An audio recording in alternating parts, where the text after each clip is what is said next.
Welcome to Influential Entrepreneurs, bringing you interviews with elite business leaders and experts, sharing tips and strategies for elevating your business to the next level. Here's your host, Mike Saunders. Hello and welcome to this episode of Influential Entrepreneurs. This is Mike Saunders with Marketing Huddle, and today we have with us Tom Schwab, who is the Chief Evangelist Officer for Interview Valet. Welcome to the program, Tom.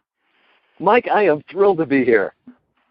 Hey, so I love when you see people that are, I love the play on words. So, you're the CEO and founder of Interview Valet, but I love that play on words, and you see people, taking some great liberties with the E. I'm the chief whatever officer. So tell me about being the Chief Evangelist Officer for Interview Valet. What is that, and what does that mean to you?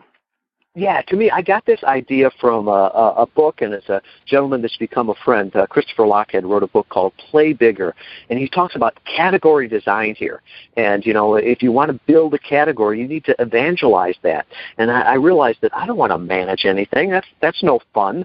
I lead my team and everything, but the biggest thing that I see that I'm called to do is evangelize this new platform that we have, podcast interview marketing. It's just an amazing way that you can use modern technology in order to talk directly to your ideal customers. And I spent way too many years and way too many tens of thousands of dollars on an MBA only to realize that marketing at its heart is starting the conversation with somebody that could be an ideal customer. Get them to know, like, and trust you. Get them to know, who you are and how you can help them. And to me, there's no easier, more fun, or better way to do that, really, than using podcast interviews. You said a mouthful there, and I think that we could just go on and on just that one point alone. But I think that I want to pause and just make sure that people realize just one big takeaway is it doesn't matter the platform that you use, you need to have that voice, and you need to get your message out there to that market. Who is your target audience? Well, the thing you've realized, though, is you've gotten kind of like how Wayne Gretzky said, I skate to where the puck's going. And you have gotten in front of the curve in the marketing, content marketing, inbound, thought leadership, whatever you want to call it. And you have seen and dug your drawn the line on the ground and said podcasting is where it's at. In fact, I know that Gary Vee put out a stat recently and a blog post recently about where he sees audio going and where he says video is wonderful, cut my teeth on video, and video's great, but let me tell you something. Audio, number one, is easy. Number two, with all of the Alexa and the Google Voice and all of these channels and mediums, podcasting is poised for, feel like I need to have some other P word there. Podcasting is poised for something, but I just love how you now have positioned yourself in front of the podcasting space to give people that voice. So what is it that your kind of mission is there? Really, it's to introduce, inspiring thought leaders to people that could be their ideal customers. We live in an amazing time, Mike. There's a lot of problems in the world, but if you don't wake up in the morning and pinch yourself over how good we have it, this is the stuff that we saw in the Jetsons, and now we get it that, most of the stuff we get is for free. And so our biggest problem here is getting noticed by our customers, right? There's no matter what product or service you have right now, it could serve hundreds or thousands of people. And you don't need to tweak this or change that. Really, you need to make sure that those people know about you. Our biggest problem, I would say any business, is that we're obscure. If the people that we could serve, our ideal customers, knew about us, their dreams would be met, our dreams would be met. So really with that is looking, how can you best connect with them? And one of the things I've always seen is that every strategy has an expiration date, right? When they first started with billboards, people would drive to see the next billboard. And then all of a sudden they got to be, sight pollution. Think about, television commercials or radio commercials. People used to love to listen to those.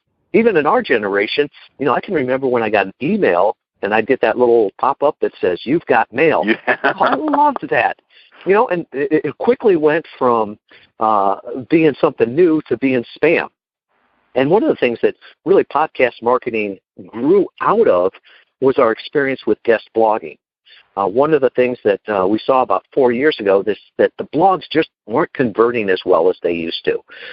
They were getting saturated, and one of the thoughts we had is, hey, podcasting is growing. And so the first one was, well, we should start a podcast. Mm-hmm. And anybody that's ever done a podcast, they know it. It's not as easy as it looks. Anybody that says doing a podcast is easy has either never done one or never done it well.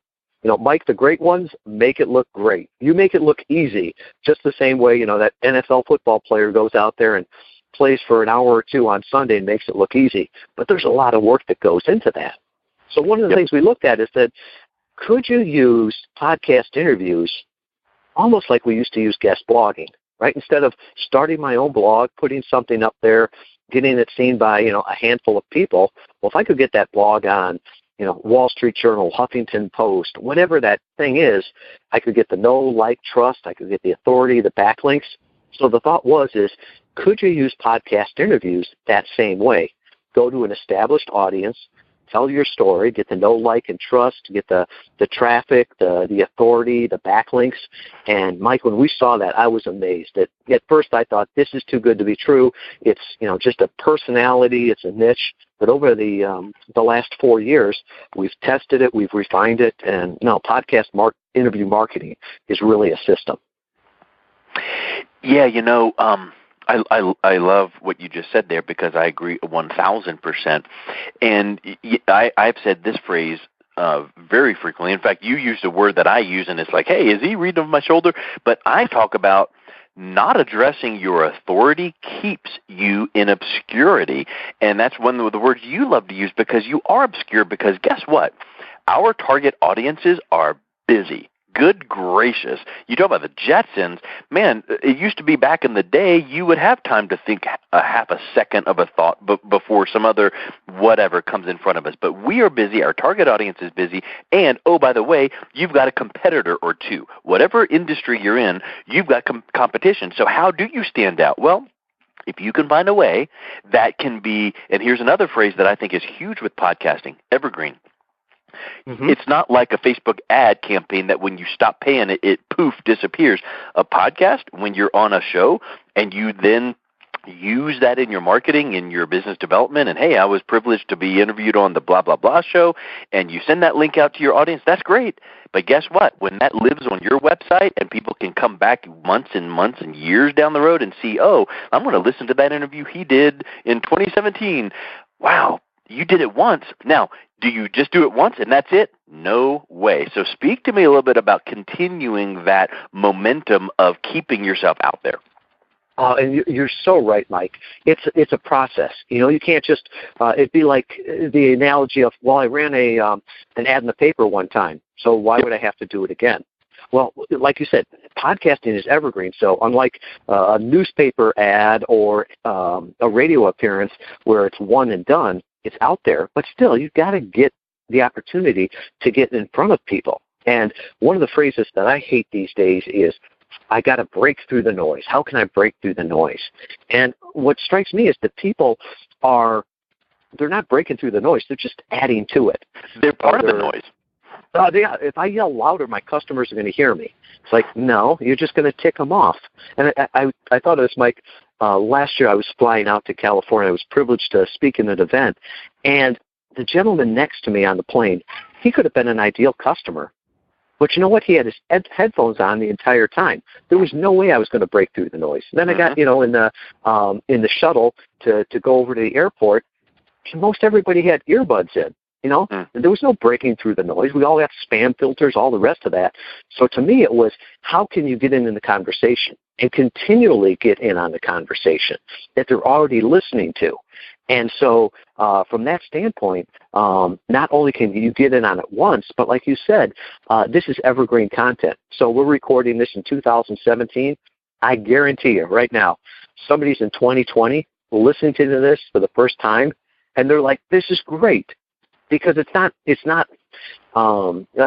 Most podcasts are evergreen. Like if you're doing sports, all right, if we're talking about what the baseball score was last night, that's not going to be evergreen. But the wisdom, the concepts, the ideas that we're sharing today are just as important today as they will be in the future.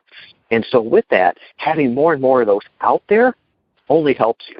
And I think one of our clients, started, he joked that you couldn't find him. It was like he was on witness protection plan on Google. He picked, his parents picked the name from him of a NFL football player. So right there, he had a hard time ranking for that. Yep. And then the name of his company was a film, a Hollywood film. And so with that, forget about ranking for that. Yeah, Aaron Walker, View from the Top. I first met him and I said, change your name or change your company name. Yep. But because he's been on so many podcasts, he gets the backlinks, he gets the social media shares, he gets that authority that he is now ranked for all of those. And so he gets benefit from podcast interviews, even for people that are doing organic searches to find him. Yeah, you touched on that. And I want people to realize something, that when you get on a well-rated / well-positioned podcast as a guest, it's nice for that blip of exposure you get. That is good. And there is the evergreen aspect, and that's wonderful. But there's something else that I preach to my clients, and you hit it, and I want people to stop and listen right now to that one piece. It's called, a digital footprint. I first heard that phrase from Eric Qualman when I interviewed him.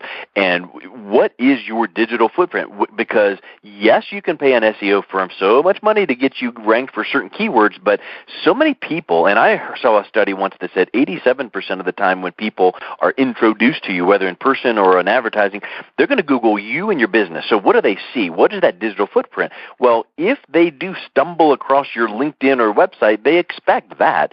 But if they stumble across, you were interviewed on or featured on, they're going to start doing a little bit of what have you ever read that book called ZMOT, Z-M-O-T? Oh, sure. Yep. So they're going to do some zero moment of truth, research before they even reach out to you. What are they going to get? And so I think that that's a big, big piece that people do not realize, that if you're on a well-positioned show, it doesn't matter how many listeners or downloads their audience is. It's what you do with it from that moment on. And secondly, how you then are positioned on Google when people are searching for that certain interview phrase that you're going to use, or searching for your name. So to me, that is golden. And whatever you have to pay to get booked on a series of shows ongoing, those assets right there, and I call them authority positioning assets, those assets are worth 100-fold of whatever the fee is to get booked on the shows. And Mike, you can repurpose that asset so easily. Mm-hmm. And personally, I'm an engineer by degree. I always joke that English is my second language. I'm not sure what my first one is. So for me to sit down and write a blog, that's painful. That's homework. Yeah. But to be on a podcast, this is fun. And there's many podcasts where I've taken it afterwards and transcribed that audio. And, most of us speak about 150 words a minute. So think about it. Every 5 minutes or so, we've got another blog post. And granted, you got to clean it up, but you could use that. You can take snippets out of it. You can highlight or transcribe it and highlights the 140 characters of genius to make tweets out of it. So from that standpoint, it's a very, very scalable. If you're a CEO of a business, a busy business owner, you can carve out 30, 45 minutes a week to do a podcast interview, and then let your team, let the support repurpose that into just gold that will be everywhere. That's another huge point too. And I have used a phrase many, many times that illustrates what you just said, which is, I feel like there's a disconnect between your head and your hands. So the expertise in your head that you have, that in your industry, if someone said, grab that pen and write a book, article, blog post, whatever you want to call it, but get going. Or in your hands, type it on the keyboard. So there's the connection between your head and your hands. Well, there's a disconnect because people are like, I don't know, I've got writer's block, I can't. But and I've proven this over and over in my experience with clients. There is a client that I work with that runs a nonprofit. They work with school systems, helping the school systems take education online for blended learning. And I said something to the effect of, hey, how often do you blog? And she's like, oh, I can't write to save my life. And I'm like, okay, let me ask you this question. If I brought you on my podcast radio show and interviewed you, would you have any trouble talking about your program? She's like, oh, I could talk to the cows come home. I do presentations all the time in front of, and I'm like, there you go. You know, but you can't get it out. And if your disconnect is between your head and your hands, the podcast, the voice, the power of the audio is the tool to get it out there. And I love how you phrase it on your website. It's talking about podcast interview marketing. And really, you've got to look and see, how people can make the best content. So some people are natural writers. God love them. Other people are talkers. That's fine. You can always take that and repurpose it into other ways, because we all don't, we're not all audio learners. I guarantee you, if you're listening to this podcast, you're probably an audio learner. Some people like to read, but I think it's important to put that content out there in the way they want. Now, I remember right now it's, depending what study you look at, it's 30 to 40% of the U.S. population listens to podcasts. Now, granted, studies also say they're more educated and higher earning. But with that, somebody asked me, well, when do you think it's going to get to 100%?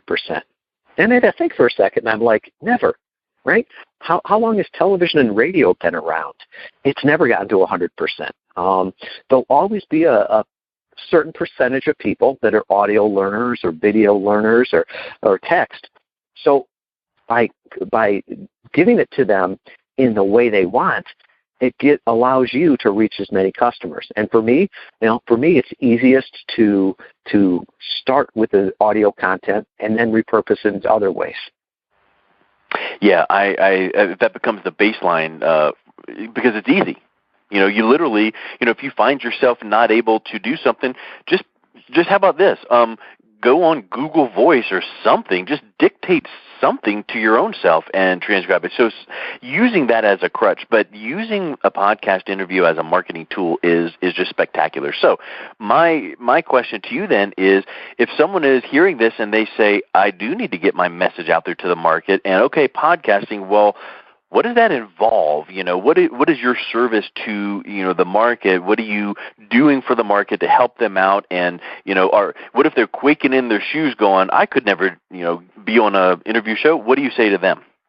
To them, I would say, if you can talk on the phone to somebody, you can be a podcast guest. And then people say, well, what would I talk about? Well, we're all experts on our business, right? We all love to talk about the business, our family, our kids, and our business. We can talk about that for days and days. And I always say that, your business, more about that than anybody. Your industry, you're an expert on that. If anybody asks you your opinion, you're the great expert on there. So being a podcast guest is so easy.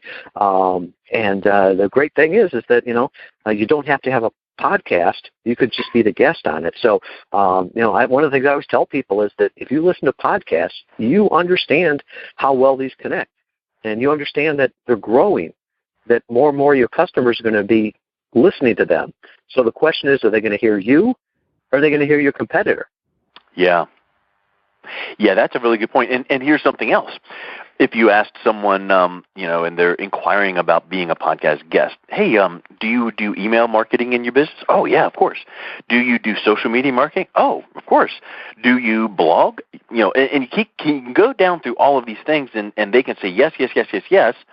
And then you ask them, well, let's talk about your editorial calendar. How do you determine what you send out in the email, what you blog, and now they start slowing down because it's like, oh, I know, we say we email monthly, but it tends to be, or we say we, now all of a sudden, if you have a consistent ongoing series of interviews you are on, and if you are consistently being on interviews, guess what you should strategically do?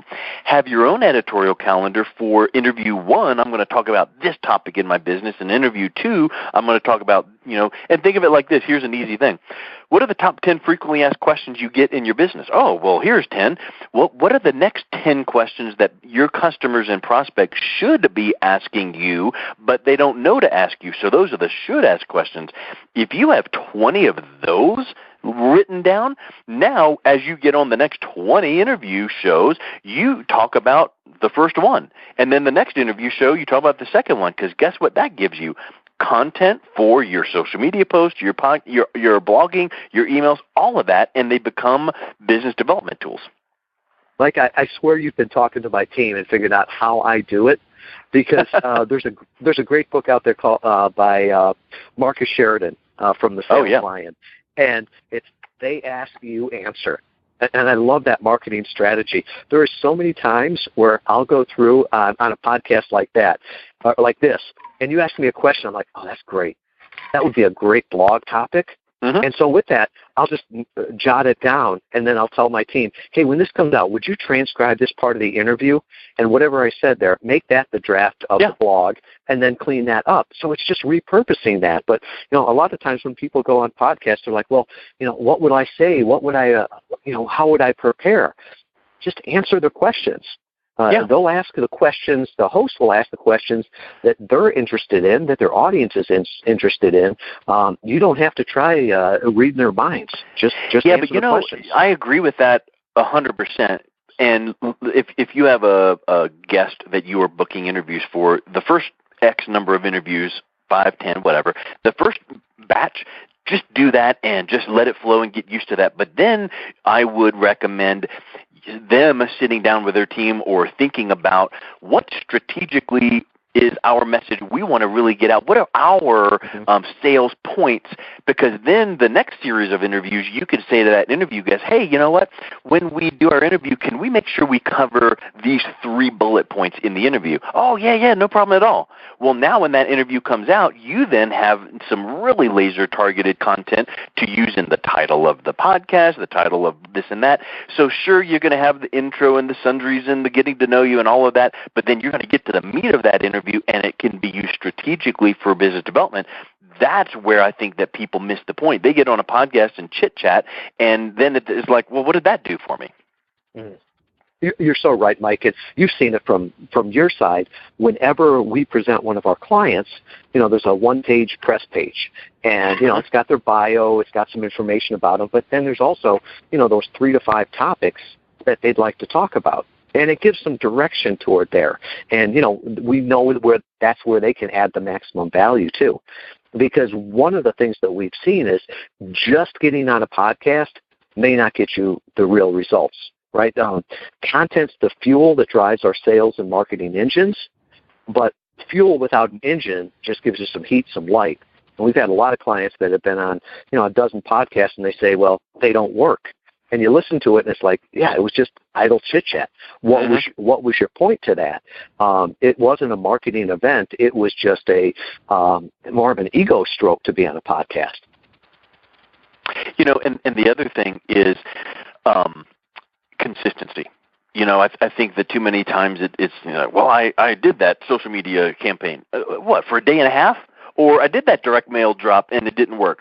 The one time? So I think that there needs to be, whatever the number is, but I would certainly say that it needs to be, I mean, the number that I've talked to people before, colleagues of mine, and I've said, I really didn't get like my own voice and my own traction in my interview show until like after 35 or 40 interviews, and then it started just clipping along. So don't think that 1 or 2 or 9 or 10 interviews is just going to do it. You're just getting, warmed up, 40, 50, and whatever that might be over 6 to 12 months or whatever, but it needs to be part of your marketing strategy. And when it's done right, it's not overwhelming because you're having the team book it for you and they're sending you, the information, and all the hard work and heavy lifting's done. You just got to jump on the phone and be you and kind of have some of these things we're talking about. But I think that the big takeaway is consistency. You cannot think that 1 or 2 or 9 or 10 times is going to do it, because it takes that consistency getting out there. Yeah, it's always fun to start, and then you realize, this is hard work, or in anything. In podcast, the ugly fact is that the majority of podcasts that die within the first 10 episodes. Because, it's fun at the beginning. The same way with blogs. I mean, how many times have you seen people start a blog and then it gets tough? So that's why podcast interview marketing is easier, because if you do it right, all you have to do is show up and talk. And that's one of the things that we really saw from our clients. Early on when we were doing this for select clients, then we came back and said, well, we're going to teach it now. And our best customers said, well, I understand it, but, I'm busy. I want to work on my business, not working on setting up interviews and doing all the other things.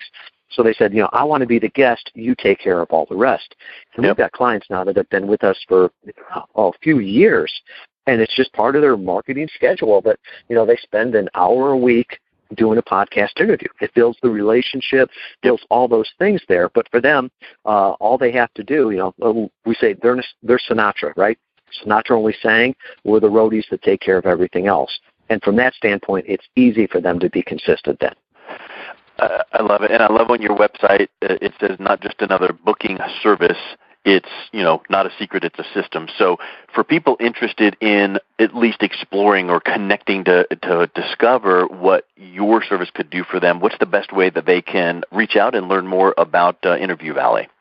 Mike, the best place, I'll make a special page just for the listeners here.